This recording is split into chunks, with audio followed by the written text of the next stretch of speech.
For decades, the African narrative, especially when translated for global consumption, has been defined by a handful of recurring structural themes: the anxious question of succession, a tense struggle for leadership, the clash between traditions, and then modernity.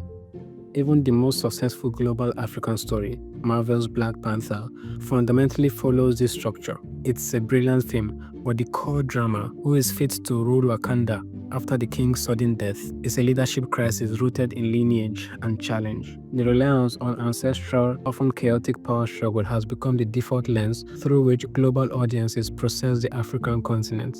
It's comforting, it's familiar, and frankly, it often misses the nuance of modern African ambition. In 2018, Genevieve Nnaji stepped behind the camera to tell the same story, a crisis of succession in a family business, but she did it in a better, sharper, more globally relevant way. Her directorial debut, Lionheart, is not a story of chaos. It's a meticulously calibrated film about competence. It took the tired tropes of Nollywood's past and fused them with a polished, international-grade aesthetic, instantly setting a new benchmark for quality and reach for the entire industry. Lionheart became Nigeria's first ever submission to the Academy Awards for Best International Film. Its eventual disqualification for being predominantly in English language underscored its monumental achievement. Lionheart wasn't the first Nigerian film to usher in this new era of cinema. There were many others before it, but what it did was reframe Nollywood's language of cinema, slowing down the chaos, refining the pacing, giving space for silence, and allowing the camera to breathe in different ways that felt both familiar and fresh. It reimagined how a Nigerian story could be seen through the lens of cinema itself. The film lingers on everyday spaces, family homes, crowded streets, boardrooms, not as hurried backdrops, but as frames composed with intention. The lighting softens the intensity Nollywood was known for, letting shadows and warm tones carry emotional weights. Unlike classic Nollywood, where plots often rely on supernatural or excessive melodrama, Lionheart's conflict is purely logistical: death, collateral, and merger.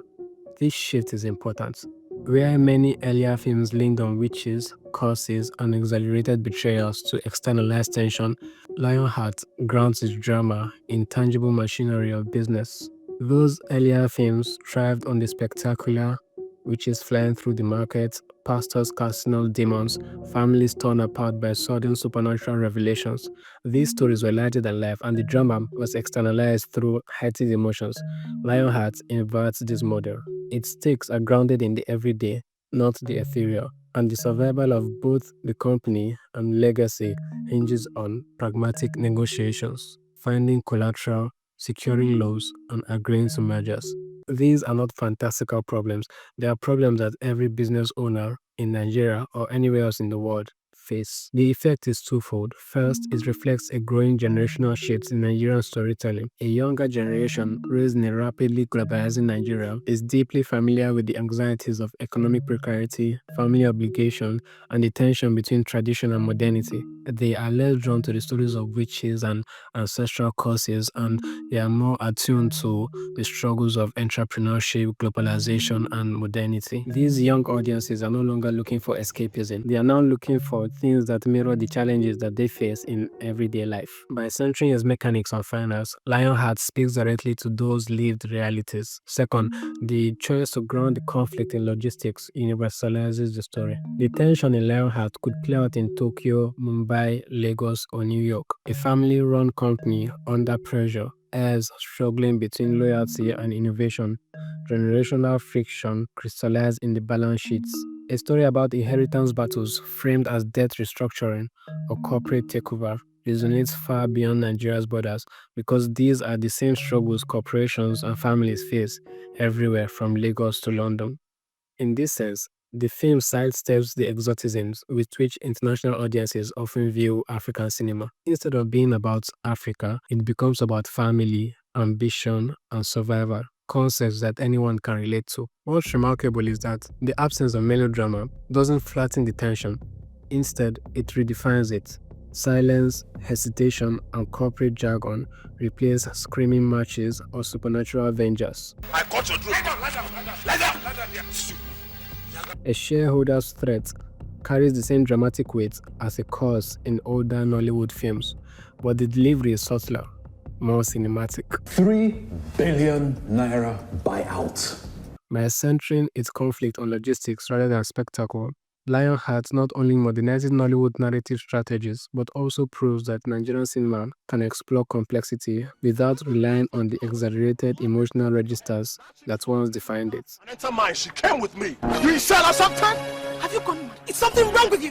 Hurry, bring down your voice. I will handle this myself. I will not bring down my voice! The cinematography of Lionheart uses warm, natural lighting and a soft, controlled color grade, a dark golden-teal hue that immediately separates it from the harsh, low-budget look of previous eras. For decades, Nollywood's visual identity was shaped by necessity, bright, overexposed lighting to compensate for limited equipment. They had rushed production schedules that left no room for careful grading and a flat digital aesthetics that made films feel disposable, even when their stories resonated deeply. Lionheart intervenes in this history. Its use of a polished cinematic palette not only elevates the film aesthetically, but also transforms how Nigeria itself is seen on screen. Gone are the washed out frames and chaotic handheld shots that once reinforced global stereotypes of Nollywood as cheap or unrefined.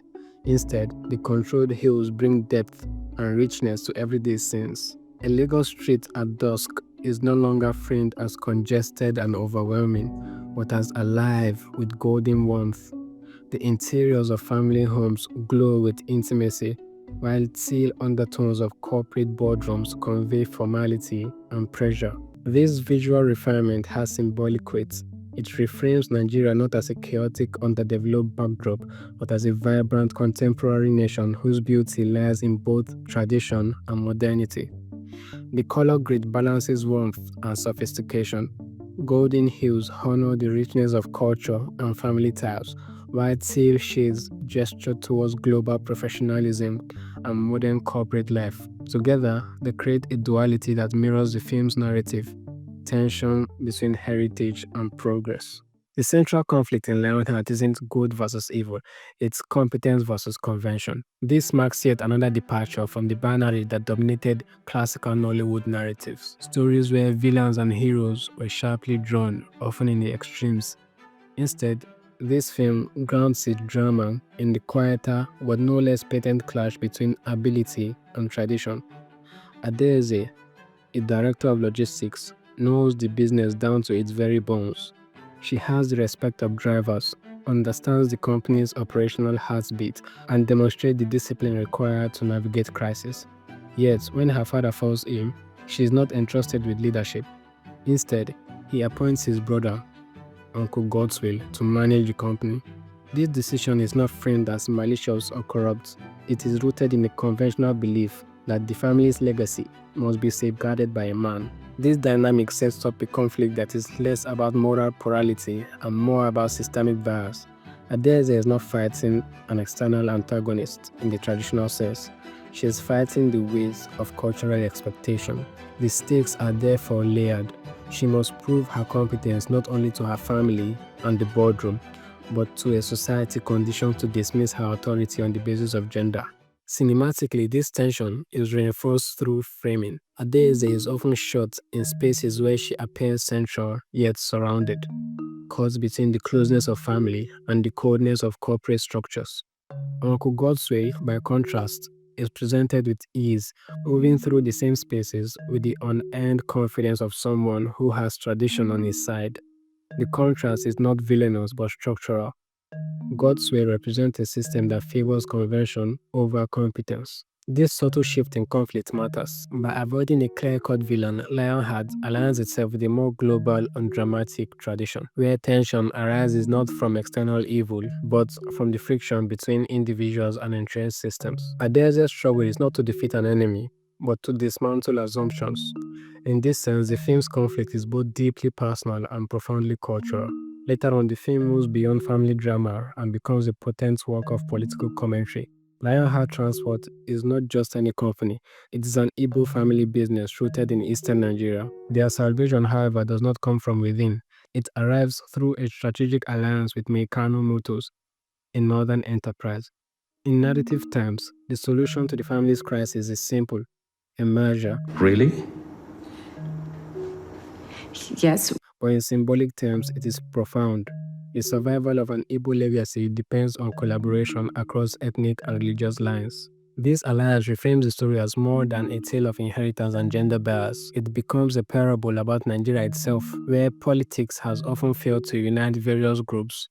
Commerce succeeds. The film quietly argues that shared economic values can do what slogans, policies, or rhetoric cannot: foster cooperation, build trust, generate unity. Cinematically, this subtext is underscored in how the two families are presented. The warm golden palette that defined Adaeze's world extends into her interactions with Meikano Motors, visually weaving the North and the East into the same tonal fabric. Meetings between the two are framed less as confrontations than as negotiations, spaces where mutual respect grows, not from sentimentality, but from necessity. In contrast to Nollywood's earlier depictions of inter-ethnic conflicts, which often leaned into stereotypes and outright hostility, Lionheart offers a different vision, one of pragmatic partnership. This is political commentary through restraint. There are no grand speeches about unity, nor didactic lessons about the nation's divisions. Instead, the measure itself becomes the metaphor.